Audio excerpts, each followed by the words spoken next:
so many experts waiting for the data, which is the global practice. Let me bring in Sanjay Lazar on this. Sanjay Lazar, the global experience is this, that after about a year, normally the details come out. And then it's for all the global experts, because there may be experts in the regulators over here, there are investigators over here, but there are globally the best of experts who can analyze and find out if there is genuinely some technical infirmity which can better make the airlines and the skies safer. But that's not happening in this case. Thank you, Madhav, for having me on your show. And I completely agree with Captain Amit. First of all, there should be I call for a judicial inquiry the next day after the crash. I believe there should be. There has been a track record. I have very little faith and hope in this AAIB. Let me make that very clear, whether it's a prejudice or whether it's through experience. Secondly, there has been a track record in India, and I'm making this before I talk about the international, of releasing transcripts. Okay, and I'm going back to the Kanishka right down to Air India Express 814. And I mean, these are on the net. Any guy could just Google them and take them out. Okay, as part of the final report. Now we come to, of course, ICAO 13 mandates that you should not release the recording. I accept that.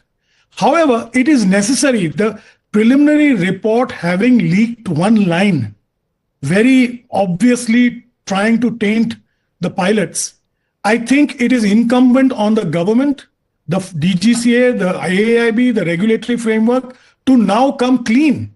Whether the law permits it or not, if it was a court of inquiry under 12, section 12, they would have been definitely inclined to release the transcript. Now we go to the FAA and the NTSB, the USB. You look at USC law 49, section 491114. CVR recordings are protected under ICAO mandate, but transcripts are allowed if relevant. Now let me tell you which transcripts they've released in the last 10 years. United Airlines Flight 232, Colgan Air 3407, TWA Flight 800. I can go on. There are about 16 instances. And we are talking about, that the truth shouldn't come out. Who are we trying to protect here? Here is a petitioner who is the father of a dead pilot. He has gone to court with pilots' organizations and safety organizations. He is willing to take the hit. I'm not saying release it in public, but put the transcript out as part of your final report if you were so confident enough to put it 1 year ago and then slur the pilots and excuse the aircraft and the engine manufacturers. I think it's high time that you come clean. Absolutely. India, I couldn't agree more with you. Let me bring in Parvez Damania on that note. Parvez Damania, the name of the pilot has been dragged in mud. Internationally, he's being blamed.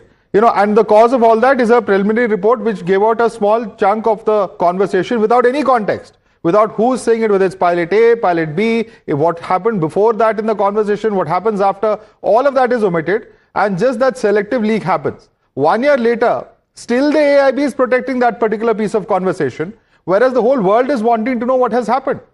So these delays, they may have genuine delays, I'm not second guessing that, but coming out to say that this is protected under Indian law, Sanjay Lazar made the point clear. If you've besmirched his reputation, you have a duty to clear his reputation when his poor father is coming out to the court, knocking on the doors of the court, asking for justice.